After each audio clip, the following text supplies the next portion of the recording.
Bangladesh versus Afghanistan খেলা হবে, সেই খেলা।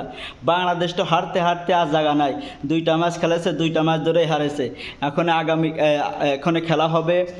খেলাটা দেখার জন্য বাংলাদেশে তো জিতে গেলে খুব ভালো লাগবে। আর আমার জায়গায় 3:30টার দিকে খেলা, তারপরেও খেলাটা দেখাটা চেষ্টা করব। আর বাংলাদেশে যদি জিতে যায় তাহলে তো খুব মানে জিতে গেলেও খুব খুব মানে বেশি ইনে জিততে হবে।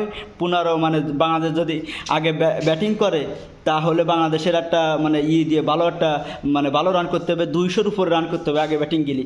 আর বাংলাদেশ যদি পরে যদি মানে আগে যদি বোলিং করে তাহলে মানে 120 রানের ভিতরে আটকায় ফেলাতে আফগানিস্তানদের, না হয়তো জিতার কোনো সম্ভাবনা নাই। আর যদি জিতে পারে তাই তো সুপার ফোরে উঠবে। এখন বাংলাদেশ যে মানে খেলা মানে এত খারাপ খেলতেছে, তার ভিতরে কী হবে, ওপেনিংয়ে তো সবাই মানে খারাপ, আর ফর্ম কারোর অতটা ভালো না। তারপরও আশা করি যে বাংলাদেশ জিতে যাবে। বাংলাদেশে এই এই প্রথম সারা জীবনে এই প্রথম সেমিফাইনাল ওঠার একটা স্বপ্ন আছে তাদের টিকে। আর তারা যদি সেমিফাইনাল যেতে পারে তাই তো অনেক অনেক হ্যাপি। কারণ রাত জেগে খেলা দেখবো, সকালে আবার ডিউটি আছে পূর্বাসে থেকে। তারপরেও বাংলাদেশের তো ভালোবাসা বলা যায় না।